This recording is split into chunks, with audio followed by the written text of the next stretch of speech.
శ్రీలత గారు నమస్కారం అండి. నమస్తే Ramya, thank you so much.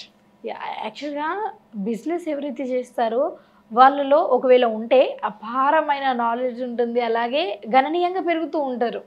Rich కావచ్చు, లేకపోతే వాళ్ళ బిజినెస్ ఎక్స్టెండ్ చేయడం కావచ్చు. అండ్ ఎవరైతే ఈ జాబర్స్ ఉంటారో వీళ్ళ మైండ్ సెట్ ఒకలాగా ఉంటుంది.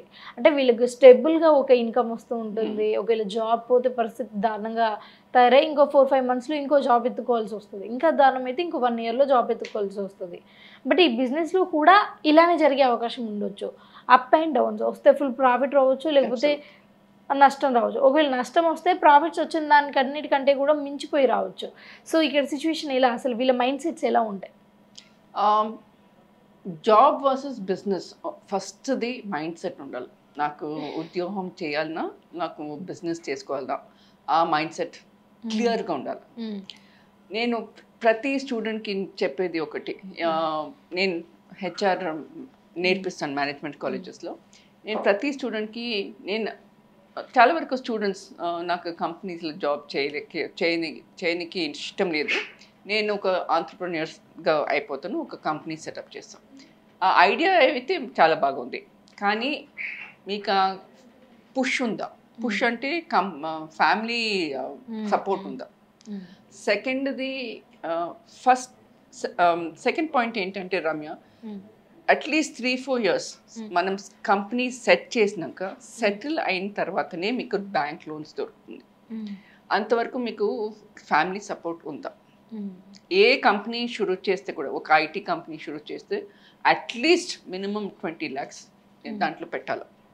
ఒక కంపెనీ 5-10 ఎంప్లాయీస్ ఉంటే కూడా కంపెనీ అని ఒక స్పేస్ ఉండాలి, ఒక ఆర్గనైజేషన్కి స్పేస్ ఉండాలి. ఒక 5-10 మంది కన్నా శాలరీ, పర్మిషన్స్ కావాలి, ఆ బిల్డింగ్ మెయింటెనెన్స్ కావాలి. ఫస్ట్ది మోర్ దెన్ మెయింటెనెన్స్ అని ఇప్పుడు సైబర్ గేట్వే ఉంది, అక్కడ ఒక చిన్న స్పేస్ తీసుకుంటే కూడా at least 4-5 lakhs per month rent ఉంటుంది. ఆ రెంట్ తర్వాత నువ్వు ఒక 10 మంది నాకు ఎంప్లాయీస్గా ఉన్నారు, 10 మందికి శాలరీ ఇవ్వాలి, అది కూడా ఒక యూనో. అండ్ థర్డ్ పాయింట్, మనం బిజినెస్ ఎంతవరకు గ్రో అవుతుంది, గ్రో అవ్వకపోతే ఒక స్టాగ్నెంట్గా ఉంటే మనకి శాలరీ ఇవ్వనికి కూడా ఉండదు. ఇప్పుడు టీసీఎస్ ఎందుకు తీసేశారు? 12,000 మందిని తీసేశారు అంటే ఎందుకు తీసేశారు? వాళ్ళకి డబ్బులు లేదని లేదు, బిజినెస్ లాస్ అయిపోతుంది, వాళ్ళకి బిజినెస్లో పైసలు వస్తలేదు, అందుకే తీసేశారు. 1 పాయింట్. రిసెషన్స్ కూడా ఉండొచ్చు. ఇప్పుడు బిజినెస్ తీసుకుంటే గ్రోత్ అని కంటిన్యూస్ గ్రోత్ అని లేదు, అప్స్ అండ్ డౌన్స్ ఉంటుంది. మీరు చెప్పినట్టు అప్స్ ఇస్ వెరీ ఫైన్, నాకు లక్షలు వస్తుంది, కోట్లు వస్తుంది, అది గ్రేట్. డౌన్ ఉన్నప్పుడు కంప్లీట్ బిజినెస్ లాస్ అయిపోతే మరి చాలా కష్టం. Compare to private sector jobs, A jobs అన్న, గవర్నమెంట్ సెక్టర్ అన్న ప్రైవేట్ సెక్టర్, నాకు 3 lakhs అన్నా 30 lakhs అన్నా 3 crores శాలరీ వస్తే నాకు హాయిగా వస్తుంది, ప్రతి నెల వస్తుంది. ఇప్పుడు 30 lakhs అనుకోండి, నా ఫర్ ఎగ్జాంపుల్ నేను సీనియర్ హెచ్ఆర్ లీడర్ అన్నా, డైరెక్టర్ అన్నా, నాకు 30-40 lakhs శాలరీ వస్తుంది. 30-40 lakhs శాలరీ వస్తే హాయిగా సేవ్ చేసుకోవచ్చు. ఇంత 50,000-60,000 ప్రతి మంత్ ఎక్స్పెండిచర్ అయితే కూడా ఒక 2 lakhs అన్నా సేవ్ చేసుకోవచ్చు. సో ఒకవేళ జాబ్ పోతే కూడా ఆ 5-6 months అన్నా 2 months అన్నా ఈజీగా కంఫర్టబుల్గా ఉంటాను, ఎందుకంటే సేవ్ చేసుకున్నాను. ఈ ప్రైవేట్ గవర్నమెంట్ జాబ్స్, బిజినెస్ అంటే లాస్ వస్తున్నప్పుడు, కంప్లీట్ లాస్ ఉన్నప్పుడు అండ్ గ్రో అవ్వలేకపోతే, ఈ కంప్లీట్ లాస్ వచ్చినప్పుడు చాలా వరకు మూసే ఛాన్సెస్ ఉంటుంది, లేకపోతే డిప్రెషన్లో వెళ్ళిపోతారు. సూసైడ్ చేసుకునే వాళ్ళు కూడా ఉన్నారు. బిజినెస్ ఉన్నదంతా తీసి బిజినెస్ మీద పెట్టిన తర్వాత ఇంకా దాన్ని సొమ్ములు కూడా పెట్టేస్తున్నారు, భార్య సొమ్ములు అన్నీ కూడా పెట్టేస్తున్నారు. మీరు చెప్పినట్టు ఒక ఎగ్జాంపుల్ ఇస్తానండి. కాఫీ డే అందరికీ తెలిసినది. ఆ బిజినెస్ ఓనర్, ఆయన పేరు గుర్తు వస్తలేదు, ఆ బిజినెస్ ఓనర్ చాలా లాస్లో వెళ్ళారు.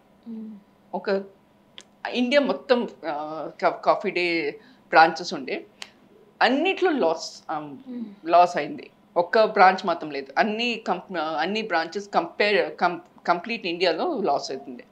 ఆయన ఏం చేశారు? సూసైడ్ చేసుకున్నారు. ఆయన భార్య తర్వాత, ఆమె కూడా ఎడ్యుకేటెడ్ భార్య, ఆమె భార్య ఏం చేసింది, ఆయన భార్య ఏం చేసింది, స్టోరీ నేను కూడా విన్నాను. చాలా బ్రాంచెస్ కొన్ని మూసేసి అన్ని బ్రాంచెస్ లాస్ చేసిన బ్రాంచెస్ అన్ని మూసేశారు. ఇప్పుడు డబుల్ ద ప్రాఫిట్ చేస్తున్నారు. ఉన్న ఎప్పుడు కాఫీ డే పీక్లో ఉండే దానికన్నా ఇప్పుడు కాఫీ డే డబుల్ ప్రాఫిట్ చేస్తున్నారు. సో ఆ బిజినెస్ అక్యుమన్ ఉండాలా, అండ్ ఒక లాస్ అయినాక ఇది పని చేస్తలేదు ఇంకో బిజినెస్లో పని చేయవచ్చు, ఆ యూనో శక్తి ఉండాలి, అంటే నీకు ధైర్యం కూడా ఉండాలి, ఇది చేస్తే ఇది అవుతలేదు నెక్స్ట్ బ్రాంచ్. సో బిజినెస్లో చాలా వరకు లాసెస్ ఉంటుంది, అండ్ ఒక ధైర్యం ఉండాలి బిజినెస్ చేయడానికి, అందరి వల్ల అవ్వదు.